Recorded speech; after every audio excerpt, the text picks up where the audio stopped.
Most religions share a belief that the body and spirit coexist, until the body has perished and the spirit moves on into the afterlife.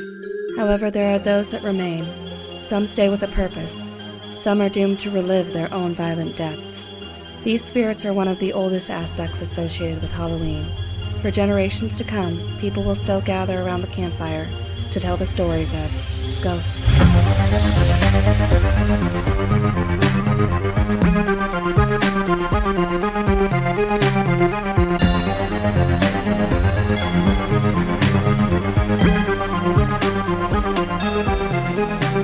Welcome to 13 Degrees of Screams, where we watch and dissect your favorite spooky movies. I'm your host, Alex. And Stephanie. And this is a mostly horror podcast. Each season we will rank 13 movies on a scariness scale from, you guessed it, 1 to 13. We will uncover the real-life myths and legends that inspire these movies, and tell you just how authentic they are. This week we will make some pottery with ghosts. So, Stephanie, have you seen Ghost before we watched it for the podcast? 1,000 times. 1,000. Oh, this is your favorite, isn't it? This is my favorite. Oh my god. I found it funny that we saved the movie literally called Ghost for the last one. Just luck of the draw, that's how it worked out. Yes. So, needless to say, you enjoy this movie. Yes. Time goes by oh my gosh. Slowly. It's just going to be the podcast. You're singing that for the next 45 minutes. Time could do so much. Are you still mine? Somebody help me. No, I'll stop. That's fine. So, have you seen the movie before? I have. It was one of those movies, I feel like I always say, it's a movie I saw when I was a kid, but truly, like, I've seen all these movies when I was younger, and I remember quite a bit. I'm actually very surprised by how much I remembered it. I don't think I understood the impact of it, like, when I was younger, like... The bank stuff gets a little muffled, I think, when you're a kid. The bank? Oh, yeah. I still was like, what? What's going on? I can actually interpret some of it now that I work at a bank. I was like, I understand. Teach me. And I was like, he's stealing money. Okay. Oopsie doodles. Yeah, I have. And I do like it. It's not my favorite. I know. For those of you listening, Stephanie looks very disappointed in me. It's a good movie. It's so good. It's very good. There's some aspects that aren't my favorite, but that's okay. I love it all. Every little moment of it. I can't stop. I was going to jump ahead. There's some reaction scenes of like Patrick Swayze like it's so stop. I was like, I paused on one of them. I was like cackling. He's just like no, I like it all. I don't care. He's the acting overall is really good. Although Demi Moore, some scenes, she doesn't seem too bothered by things. She's like, stay away. She's strange. Yeah. Strange? Strange. Like the character? I think just the acting choices. Yeah. But not like, it doesn't upset me the way she plays it. Mm-hmm. But sometimes I'm like, huh? Yeah, I definitely got that vibe too. Like sometimes she seemed very upset and sometimes she was just kind of like meh. And I don't know if it's just she was... Going through, yeah, and she's just like, I can't feel something right now. Yeah, so. I think that's what we're trying to get. Yeah. But it just fell a little flat sometimes. For me, personally, my professional acting experience. There was not enough blubbering in this. Yes. If you're not crying on the floor eating a pie, you're not doing it right, okay, Demi? Yes. Here's this pie, Demi. Eat it. For 5 minutes straight. And then throw up afterwards. And then I'll respect you. Yes. That's how it goes. So, how about you tell us a little bit about how you ranked it? So, I rated this as a 5. I could see that. I did a 4. So, it's almost the same. Yeah, It's very close. Wait, hold on. Let me Just neighbors. What did I have as a 4? A ghost story. And you had, what did you have? You had Lovely Bones as a 5. They're all in that. That's a hard choice. I know. This ranking system. Ooh, I know. It's going to be. This is going to be interesting trying to nail this down. But yeah, I won't say what actually, like literally part of this movie freaked me the fuck out. I was like, oh yeah, no. I remembered what it was, but I didn't remember like how it was. I was like, and I watched it like late at night. I'm like, I don't feel good. This makes me feel scared.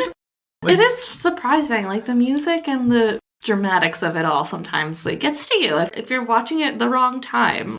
Some parts of this movie, like, it's like, what you call a love story, kind of. It is a love story. But there are, like, legitimate, like, horror elements and suspense. It was like, I don't remember. And the deaths are intense sometimes. The last one? Yeah. I was like, oh, that's a lot of blood. I don't remember that at all. No. But, yeah. Can you tell us about the background for this movie? Yes, I can. So Ghost is a 1990 American romantic fantasy film directed by Jerry Zucker from a screenplay by Bruce Joel Rubin. It stars Patrick Swayze, Demi Moore, and Whoopi Goldberg. The plot centers on Sam Wheat, a murdered banker whose ghost sets out to save his girlfriend Molly Jensen from the person who killed him, through the help of the psychic Oda Mae Brown.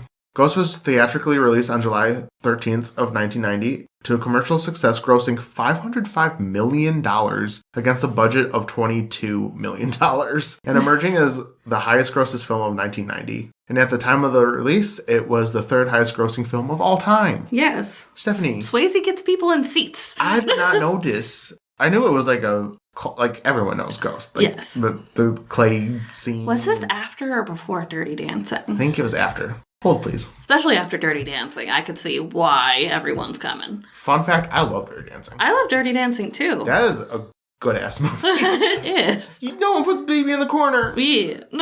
Don't do it. Oh, yeah, it was after. It was 3 years after. Oh, yeah, for sure. Everyone's still hyped up from Dirty Dancing. So dirty. They're like, make that pottery. Get it. Sex. Like, it wasn't even that dirty. Like, No. they're just like kind of light grinding, you know what I'm saying? Yeah. But the ending, I'm like, I had the time of my life. I'm like, hell yeah. I did. I really did. I fucking did. The film received positive reviews from critics, with particular praise going toward the score and performances of the cast. Ghost earned 5 nominations at the 63rd Academy Awards, those including Best Picture, Best Original Score, Best Film Editing, and winning Best Supporting Actress for Goldberg, hell yeah, and Best Original Screenplay for Rubin. Of course. I agree with all of this. Whoopi Goldberg, Swayze does great, Demi Moore does pretty good. Whoopi Goldberg makes this fucking movie. She steals the show. She's great. Yes, she is phenomenal in this movie. But them together, Swayze and Whoopi Goldberg, is such like an unlikely pairing, but it's so awesome to see them. Well. Yeah, they play off of each other so well. You almost think that they hate each other's guts, and then they're like, "I love you." Like, yeah, it worked out so well. He should have fallen in love with Whoopi Goldberg. That would have been plot great. twist when he possesses her. Yeah. Some weird connection. That's weird. He was inside her. Oh, I winked. I winked. Ew, gross. Alex did wink. I'll let myself out now. Yeah, goodbye. So speaking of cast, so there were a bunch of people considered for the part of Sam. So we have Harrison Ford, Michael J. Fox, which we discussed in last episode with the Frighteners, Paul Hogan, Tom Hanks, Kevin Bacon, Kevin Kline, Alec Baldwin, and Tom Cruise were all considered for Sam Wheat. I could see maybe Kevin Bacon, maybe Harrison Ford. But everybody else is not the type. No. I could definitely see Kevin Bacon. I don't know if I have a dance connection with Kevin Bacon too. Because of Footloose. Yeah. I'm not going to say get them, Swayze and Kevin Bacon, confused. No. But I could definitely see them. The same, like, interchanging roles. Yeah. Same vibe. So Bruce Willis turned down the role of Sam Wheat as he did not understand the script and later called himself a knucklehead for turning it down. How could you not understand the script? I don't know. I feel like it wasn't anything crazy. Yeah, no, it's not a completely, I don't know, unless it read weird, but I don't see why not. Okay. I don't know. Whatever. But Michelle Pfeiffer, Molly Ringwald, Meg Ryan, Julia Roberts, and Nicole Kidman were considered for the role of Molly Jensen. We got Nicole Kidman coming back up. Nicole Kidman would have been great. Molly Ringwald would have been great. She was on a lot of 80s stuff. Yeah. 16 Candles. Yeah, Breakfast Club. Can't forget Breakfast Club. I could see Julia Roberts a little bit. Oh, yeah, she would have been great in this. Her and Kevin Bacon would have been like a really cute cast together. Yeah, that's like their understudy. I can see that. Yeah. This is Geist. Or even her with Patrick Swayze would be awesome as well. But maybe there's like a little bit of a height difference. She seems very tall. Women could be taller than men. But it's hard on screen. Wear platform shoes. Swayze, you got this. Yeah. Yeah, I don't know. Demi Moore did fine. She did fine. Bigger. It's not my favorite choice. No. Like, Demi's like okay. We're just like shitting on her. She's like, Demi, not great. Yeah. But it was fine. And then, weirdly enough, Tina Turner and Oprah Winfrey auditioned for the role of Oda Mae Brown. And according to Goldberg, the producers initially weren't interested in casting her as Oda Mae, and that Swayze advocated for her to be cast. So could you imagine Tina Turner? No. No. No one? No. Or Oprah? No. Oprah could not have done that. No. No. No. And Swayze advocated for his girl. Yeah. Yeah. Like, Whoopi. It has to be Whoopi or I won't do it. Exactly. That's probably what he said. But yeah, that's some background. There's no, real life connections to the story. Is all made up, so. Oh, sorry. It's trivial to you. It is. That's just my favorite. Every little criticism I have, Stephanie's just going to be like, no. They did it all right. There is no issue with Ghost is the scariest. I mean, some like I said, the ending, I'm like, oh, I'm not ready for this. No, I don't blame you. Okay. Would you like to hear the plot? I don't know, Steph. This might be a little intense. Would you like a stuffed animal? No, it's fine. Go for it. Go for it. It's fine. Sam Lee, a banker, and girlfriend Molly, an artist, renovate and move into an apartment in Manhattan with the help of Sam's friend and coworker, Carl Bruner. Carl. We don't like Carl. No one likes Carl. We do not bring up Carl in this house. Carl Bruner.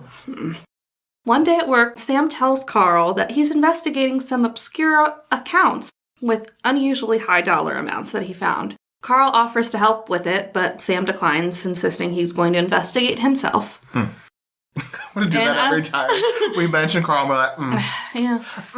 Carl is so suspicious. Don't be suspicious. Even, I feel like it's just because I watched it so many times, but every time I see Carl, I'm like, what are you doing? I know. Why don't we have eyes on you all the time? Yeah, there's really nothing that implies he's doing anything wrong. No. Initially. But he comes across as so, oops, I didn't mean to take this box full of all of your passwords with me, or I didn't. Yeah, I think it's one of those things if you're not suspecting your best friend. Yeah. Like Charlie could be just, sorry, I accidentally got all the keys to your house. I don't know how that happened. Oopsie. I'd be like, oh, that's fine. Yeah, that's true. So, that evening, walking home from a play, Molly tells Sam she's ready to get married, something they never really discussed, and asked if he really loves her because he never says it back, saying ditto instead. She is, going off the wall with all these topics. She's like, I'm ready to get married, but why do you never say I love you? That's kind of cute, though. Ditto. It's very cute. I'd be like, yeah, sure. I don't know. I think it's cute. I think it's cute, too. I mean, I guess if he's never said it, that's kind of like, can you actually say those words? Why did you move in with him if you had any doubts? That's the thing. Because she's smitten. I guess. It don't matter. He could hate her. But he's like, I love you. I love you. I mean, it's Swayze. I don't know. Probably be like, yeah, he just says ditto. He's never said I love you. That's okay. This is fine. I just like to look at him. Oh my God. Sam reassured her that she knows how he feels about her, never actually says I love you, but they are suddenly attacked by a mugger. The attacker ends up shooting Sam in a scuffle and stealing his wallet. Sam tries to run after him, but realizes that behind him, Molly is crying over his body. And she's like, you'll be fine. And he's very clearly eyes open, girl, I know you're, in shock, but he's not fine.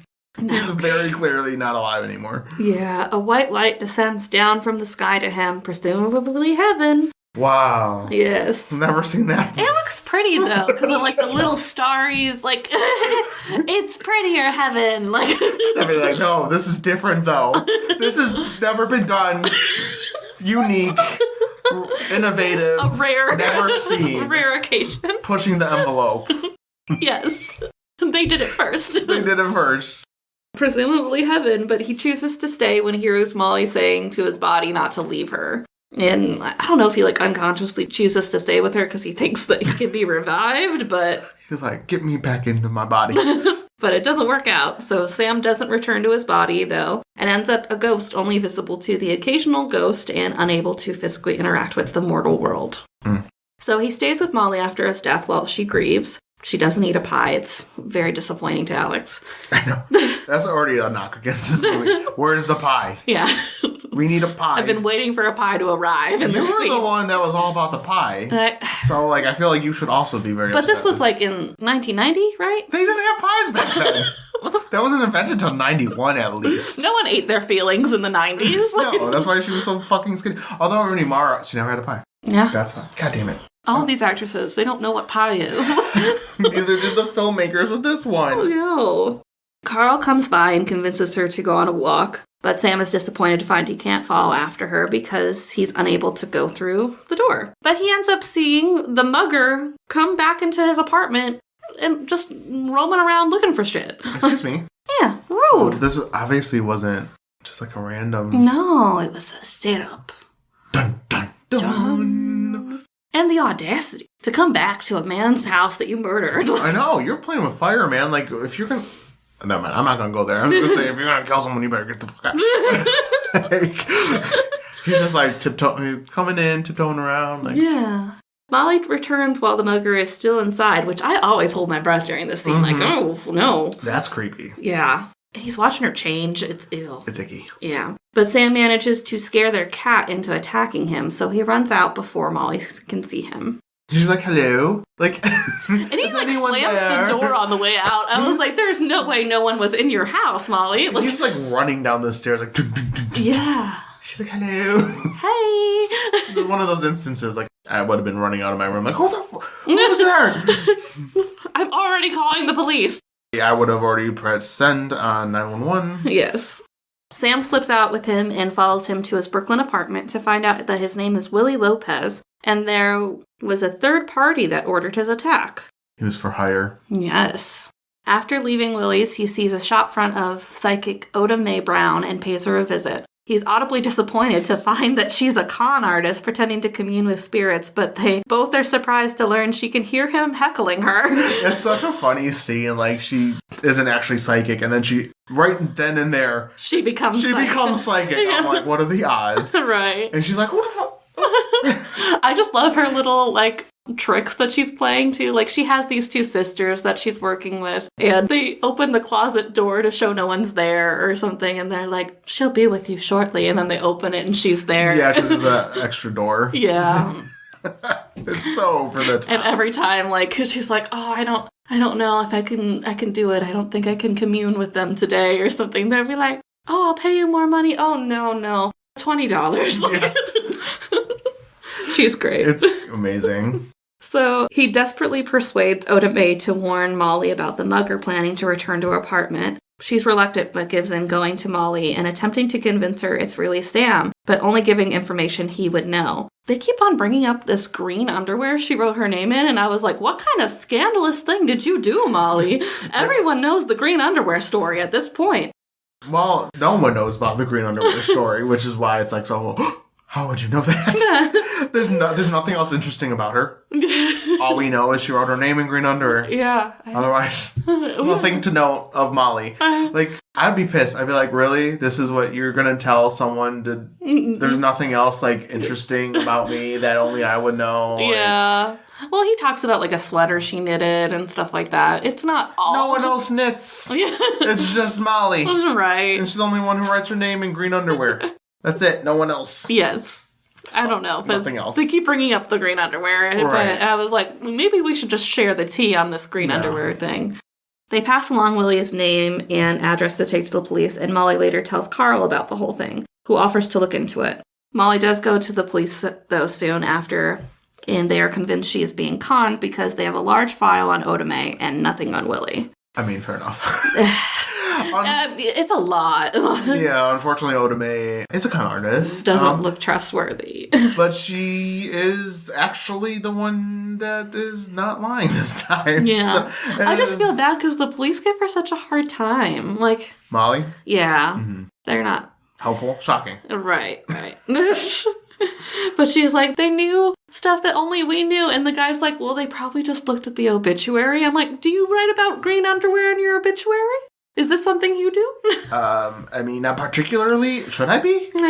Like, hold on, have I been doing this wrong? That's the only quality you should put in the obituary. Meanwhile, Sam follows Carl to Willie's and is devastated to learn that they are working together because Carl has laundered money for drug dealers and had Willie rob Sam to get his book of passwords. What really? You had to kill him? Yeah. Well, it was, I guess it was... Probably wasn't supposed to kill him. Yeah, he just overreacted. Willie's kind of, like, laissez-faire about this whole thing. He's like, I'll stab a bitch. Like, he does not care. Doesn't even seem to care about getting the money either. He's just like, It's whatevs. I'll go there I do 3 days fun. from now. Like, yeah, it's fine. While visiting Molly, Carl steals the book and transfers all the money to one account under the fake name Rita Miller. Throughout the movie, Sam learns that he can make contact with the mortal world unintentionally when he's emotional. So he gets help from a violent poltergeist haunting the subway system to teach him how to channel his emotions and move solid objects at will. Homeboy, he's like, get out of my train initially. He's very intense, man. He scared me when I was a kid. Yeah, I was going to say that. I was like, oh, God. Yeah, but now I'm like, oh, he's not mentally well. No, he's dead. So, Yeah. I mean, who is when you're dead? At that True. point, who cares? True. You don't have a brain anymore. But he says weird shit like trains! Like, and then, like, kicks him off the train. He's just, you know what? He's vibing. You know? He's a character. He's leaving the living people alone, and that's honestly all that matters. Yeah, that's true. Realizing the only way to keep Molly and Otame safe is to withdraw the laundered money, close the account, and donate it, Sam asks Otame to impersonate Rita Miller so they can thwart Carl's plan. It's so funny, too, because they end up giving this check for $4 million to the nuns, like, that are just standing really closely outside the building. And I feel Otama's pain just being like... She will not let go of it. She's like, I'm gonna give it to him. And Sam's like, give him the check, Otame. Like, she's like, I'm doing it. She's like, I hate you, Sam. I never want to talk to you again. And she's like talking to him out loud a lot of the time, too, while she's talking to people. That scene is so funny when she's impersonating Rita Miller. Yeah. And she's talking to the bankers, and they're just like looking at her like she's insane. But she pulls it together. Oh my God. Honestly, this is why banks have so many background checks for anything, because of... Ghost, yeah. Ghost did this. Yeah. Because she has to sign like a little bank card or something for the account, and then she gives it back to the woman. She's like, I need another one. I signed the wrong name. And she's like, all right. She's like, what do you mean? Okay. Have you ever once accidentally signed the wrong name? Not the full wrong name, no. Confident in his abilities, Sam taunts Carl, revealing himself by typing his name on the computer and calling him a murderer. It's so funny. Carl's like, who's doing that? Looking around the room. Oh, yeah. Who's doing that? Boy, if someone's hacking your computer, it's in the computer. It's not around you. I was like, buddy, no. He's very... I don't know if he knows how technology works. Well, it was the 90s, so Yeah. I mean... That part, I was like, really? Just looking around the room. And then Sam typed his name, and then like a million Sams just come. Sam. Like, you must have copy and pasted that, because you're not typing that fast. No. On edge, Carl visits Molly, who reveals to him that she saw Otame at the bank closing an account. When she's out of the room, Carl says out loud to Sam that he'll kill Molly when he returns if he doesn't get the money back. And Carl is just very painfully obvious that he's very dangerous at this point. Like, he's just, like, in her kitchen, like, holding a big-ass knife and just barely puts it down in time before Molly comes back into the room. Like, enough to be like, what are you doing in my kitchen? What are you doing? Like, yeah, and you know what? I would have been like, I didn't put that knife there, so you must have just had this. Why did you have a huge knife out? Again, this character. Yeah, too much.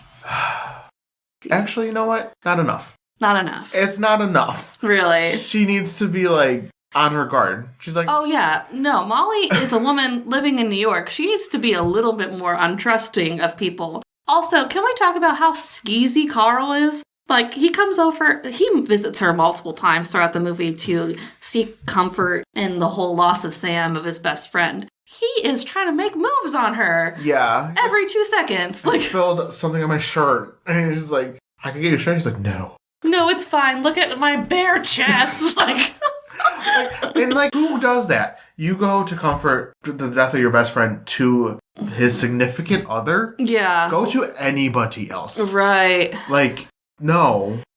Anybody. Another friend. Yeah. Or like your family. Like, don't go to their significant other. Right. To seek comfort. My best friend died. She's like, yeah. Yeah. And my boyfriend died. My boyfriend right. died. We were literally living together. Yeah. I'm aware. He's not here. That's worse than looking around when the computer's typing on its own. Who did it? Also, can we talk about how quickly this man loses clothes? There are Chip and Dale strippers, I'm sure, that lose clothes less less than this man. less quickly than this man. Even at the beginning, like Sam's shirtless, and then so was Carl. He's like, "Hey guys, do you want to be in a throuple?" Like he's also I'm like, what is happening? We didn't really talk about the pottery scene, but I almost expected him, Carl, to come behind Sam and the three of them are making pottery. They should have done that. That would have been a great deleted scene. There needs to be a recut of with Sam just trying to get in with them. Yeah. It's weird. Like, give it time to breathe and flow naturally if you want to have a relationship with this woman. Like, right. But on the other hand, you're like ready to kill her. Right. So, like, it doesn't make any sense. Carl and Willie then go back to Odame's apartment, but Sam makes it in time to warn her and her sisters to hide. Sam throws things to spook Willie, and in a panic, he runs out into traffic and is killed by 2 oncoming vehicles. Willie's spirit then emerges from his body, and shadow demon-like creatures rise out of the ground and drag him to hell. No! These things scare the shit out of me. And it's like, they're just like shadows, and it's not particularly well done. Like, no, they look kind of not cheesy. Yeah. It's the sounds they make. Like really loud, guttural, like, oh, it's unsettling, honestly. Well, and then when they, like, surround him and, like, carry him away. And, like, it's the movements and stuff, too. You're like, oh. It's like, it's unsettling. It's very unsettling. Yeah. Like, the noise alone. If you were watching this without the sound, it wouldn't be that bad, but, like, they come out of nowhere and you're like, holy shit. Right. No. And it's so unexpected. Like, Sam had, like, time to choose whether or not to stay. Oh, you don't get to choose when you're an asshole. Yeah, when you're bad, they just take you. They're like, no, as soon as you get your feet on the floor, you're like, come with us. Which means there's no bad ghosts. Yeah, that's true. Oh, good. So even the guy on the subway, like, no, he's not bad. He just wants his own subway train. Yeah. Get the fuck. This is mine. So Sam and Odame go back to Molly's apartment, and by floating a penny in the air and into her hand, he finally convinces Molly that Odame is telling the truth about him. About time. A penny. Right. It was like their thing. It's like an inside thing that they would know, I guess, because they kept like a hen penny that they found during renovation. Yeah. Okay. So he gives it to her and tells Odame to tell her that it's for luck. Mm-hmm.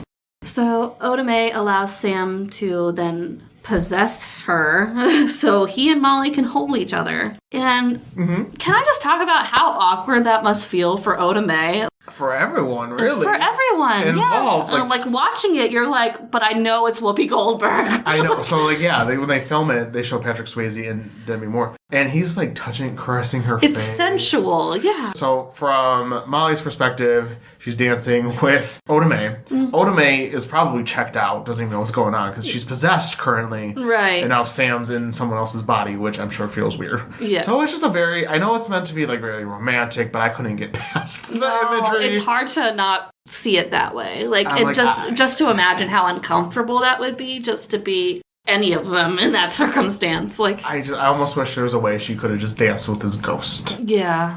But that would have made no sense. So I get the idea, but I'm just like, I can't get past projecting Whoopi Goldberg with anymore. And they almost are like, the couple are a little too into it, like getting too handsy, because Odame is like, okay, that's enough. That's the part. It's too much. Yeah. Like, the imagery of Whoopi Goldberg and Demi Moore dancing, like, that's fine. It's the fact that it's not her and it's her body and it's just a little weird. Yeah. I was like, I don't like. It's not even like that's inappropriate or anything. It's just that. Because everyone consented. This was a consensual situation. It's just that she's not Patrick Swayze. And Patrick Swayze is acting like as if he was in his own body. And that's not okay. However, when Carl returns with a gun for the money, this leaves Sam too exhausted to fight him off. So, I'm like, come on, no. And he saw it too. When Patrick Swayze returns to Odame's like psychic shop thing, she is surrounded by ghosts that now are all trying to communicate with her to tell loved ones things. One of them gets frustrated and like jumps into her body to possess her, and she ends up forcing him out, and he is very winded, tired after making this attempt. Yeah, Sam, I'm like, come on. Sam, you saw this. Do this after you deal with Carl, who's literally on the way to kill Molly. Right. Like, Molly had called the police because they were going to be there any minute. Carl made an appointment and said he would be back at 11. Like, this is like when you watch a horror movie and they have sex in the middle of, like, things happening. Yeah. Like, this is not the time, nor the place. No. This is the place, but not the time. I'm just like, oh my god. Molly and Odame take off up a fire escape into a loft that is still under renovation, and Carl holds Odame at gunpoint, demanding he get the money back. Sam recovers in time to push him off her, but this gives Carl the advantage to turn the gun on Molly. Since Carl still can't see Sam, he's able to be disarmed and tries to escape through a window, pushing a suspended hook towards Sam, but it ends up swinging back and breaks the glass on the window, fatally impaling him. Again, Carl, you're literally trying to harm... You're fighting a ghost, man. You're not gonna win. No, just try to escape is all you can really do. Oh my god, this hook is not gonna... Carl, I mean, I'm glad you're stupid because you're terrible. But also, you're stupid. Yes, very stupid. And I love how movies always find a way to make the protagonist not be a killer. Mm-hmm. He accidentally kills himself. Yeah. Okay. All right. So the shadowy things then return to take Carl to hell. Terrible. Also terrible, yes. Now that everyone is all right, a light... Wow, okay. I went through puberty there. A light just went there. Now that everyone is all right, a light beams down from heaven towards Sam, making him visible to Oda Mae and Molly. He thanks Oda Mae for her help and tells her her mother would be proud of her because it's a gift that had been passed down in the family. Yeah. Then Sam and Molly get to have a final goodbye, and Sam professes his love for her before he crosses over. Ditto. And then Molly says ditto this time, and I was like, that's cute. Yeah. It came full circle. Yeah. I love it. The end. Yay. Yeah. I mean, I do enjoy it. It is a good movie. I was surprised at how exciting it gets in some parts. Yeah. I remember being lovey, but it's also very funny. Again, mostly because of Whoopi. Right. And there are suspenseful moments. I'm I don't remember this being so whoa. Yeah. Stressful. When Oda Mae and her sisters were trying to run, I'm oh my god, get out of there, go. Even though I knew they're fine. Yes. Also, just the banter between Sam and Oda Mae is really great. That's what makes the movie. Yeah. To me, as I said before. I used to love, as a kid, when he convinces her to help him by singing Henry VIII. I would sing that all the time with my friends. Every day I am, I got married to a wheel next door. Second verse, same as the first. I would go crazy too. Yeah. Would you like to discuss the characteristics? Yes. Okay. Oda Mae can't see ghosts, but can hear them and be possessed. So that's interesting. I always thought she was able to see him. I don't know why. You know what? I like that a lot, that she can't see him, because we talked about in, The Others and in The Sixth Sense, how that's, realistic, the ghost, description, because it's just them. I think this takes it a step further, where, you can't even see them. Yeah. So I feel that'd be... I would believe that if you told me you could hear ghosts. Right. Does that make sense? That makes sense to me, but I feel it would also make me feel paranoid, though, or make the other person sound paranoid if they were yeah, I hear ghosts. You're oh. Assuming there was a way to, prove that. Yeah. Just saying you hear voices is a red flag. Yeah.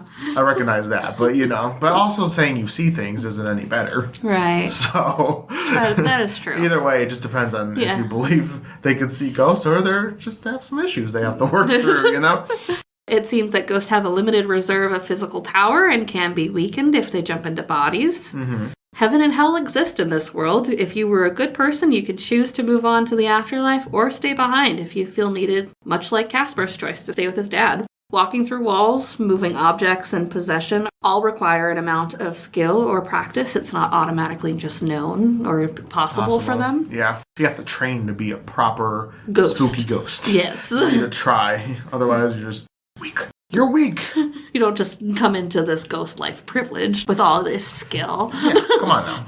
Ghosts are not doomed to haunt wherever they died. They can travel anywhere they please. So I guess technically if Sam was just I would love to see Paris, he could go see Paris. Would he hop on a plane? I guess so. Is that how that would work? I guess so. But he can travel all around New York. Yeah. Yeah, you're not tethered to any specific location. Like Susie Salmon in Lovely Bones, you don't instantly realize you've died. You keep on going as if you're alive until the realization hits. Yeah, because Sam ran. His killer, when his killer got smashed between the two cars, his ghost went flying, and initially I'm that's not what would happen if you got smushed between two cars. I was that doesn't make any sense, and I was then he turns around, and his body is indeed smushed, crushed. And with Carl, he looked genuinely happy to see Sam. Yeah. And then he turns around and he sees a giant piece of glass sticking out of his chest. And he's ooh. Yeah. And Sam is, like, really remorseful, too, about the whole, like, oh, Carl, why'd you gotta go do that? I know. Like, it's one of those things, like, he's pissed at his best friend, but again, it was his best friend. Right. So you're more willing to, like,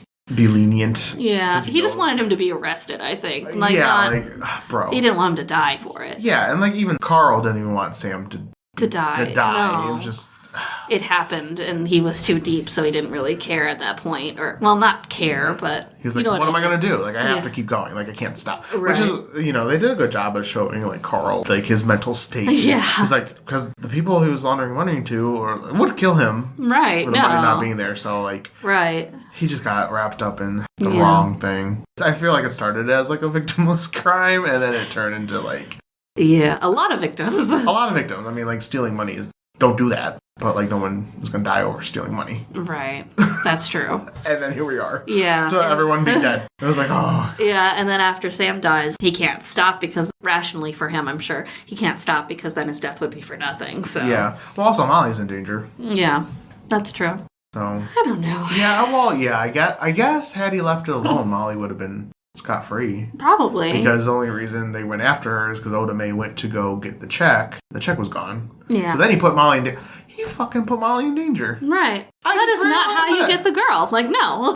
You could have just left. Yeah, you want them to get caught, but then you almost killed your... Oh my god, I didn't even think about that. Yeah. Because... Oh, and then also Oda Mae at the end, she's like, I don't have the check. You lie and say you have the check and you go...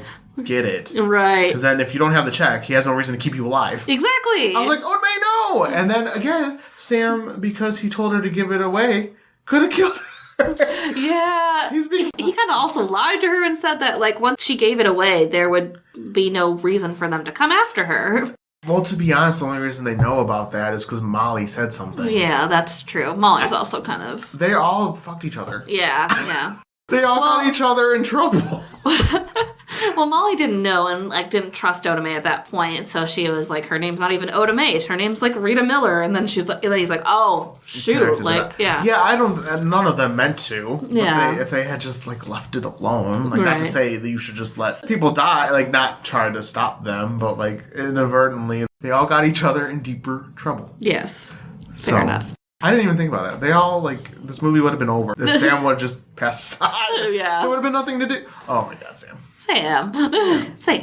Come on, well, man. But no, the reason he protects her is because the killer is coming back to the apartment to get the passwords. Yeah, but had he just done that, they would have been done. They wouldn't have over. Well, not assuming that Molly wouldn't have been home and he would have attacked her as well. Well, right. Because Sam was there to scare him. He was just there to see Molly, and then they just so happened to be there while the guy came. That was just happenstance. He was there in the beginning. The killer just showed up, and he was already there because he was watching Molly. Yeah, right. That's why I'm saying it's good that Sam stayed, because if it was just the killer and Molly in her apartment, no one would have been able to scare him away. Yeah, with the cat. He might have attacked her instead. Yeah. Because he's obviously not a gentleman watching her change and stuff. He could have physically assaulted her or killed her as well, because he killed Sam. He didn't have to kill Sam. He just did it. Well, I think they did because they got in a fight. Like, Sam just didn't give his stuff away. Like, it's like when you're getting mugged, just give them what... Yeah, I don't know why. He was like, no! I'm like, here, take it. Leave me alone.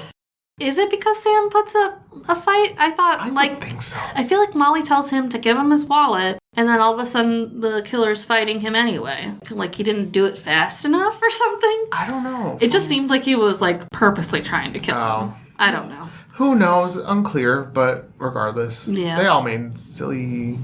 You should just left the money. Let them do the money thing, and no one else had to almost die. Just report him to the police. That's all you can do, really. Yeah. Anyways, back to ghosts. Yeah. We're just like, oh my god, killers. So Molly and Sam are able to see each other before he officially crosses over. And in the distance, heaven seems to have the outline of people in the horizon, implying that there are others like Sam waiting there, not like a singular heaven as experienced in Lovely Bones. Mm-hmm. Could you imagine every time someone dies? Like, all right, guys, we gotta welcome the new guy. It's just like, oh, hi, Sam. Welcome in. Yeah, we already did this once before a couple of weeks ago. Yeah. We all stopped what we were doing and came over, but then you were like, no, I gotta save Molly. Like wasting all our time. Sam? Rude. You know what's really weird about ghosts, and like not even just in here, because they do talk a lot about like moving objects and going through objects a lot in this one. Mm-hmm. Why don't they go through floors? Like, they're able to walk on solid floors, but it's walls that they... Like, I meant to mention in Frighteners, like, Ray, when he died, he accidentally fell into the... Like, he just went, whoop, like, fell through the ground. So that was, like, the one instance where that actually happened. There was another one, too, where they're not able to travel through walls whenever they want to. Mm-hmm. And then, like, as if they don't have control over it. Charlie and I both were like, yeah, you probably should sink into the ground. Because you don't have a way to stop yourself. Right. Like, floors, no problem. Walls, that's fine. You can go through that. Like, it's just weird. That's the muscle memory from when you were alive. That don't make no sense. I don't know. I'm trying to rationalize my favorite movie. Is this your favorite movie of, like, all time? Or one of them? One of them. Wow. I'll never have a firm favorite, I think. That's fair. I didn't realize you liked it as much as you did. Oh, yeah. Or do, should I say. Yes, it's one of my favorites.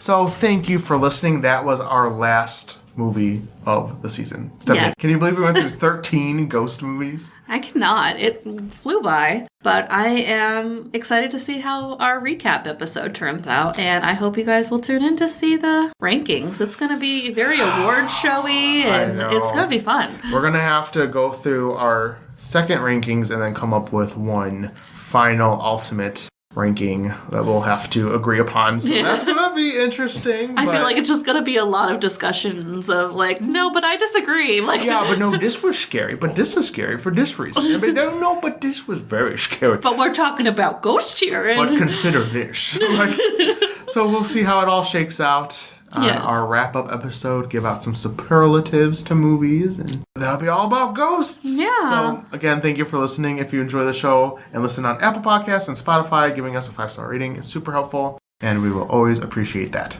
And you can follow us on social media by searching 13 Degrees of Screams. This has been 13 Degrees of Screams, and we will see you next week. I said it right. No creep for you. Just kidding. Say something that rhymes with creep. Bleep. Bleep. Okay. See you next week.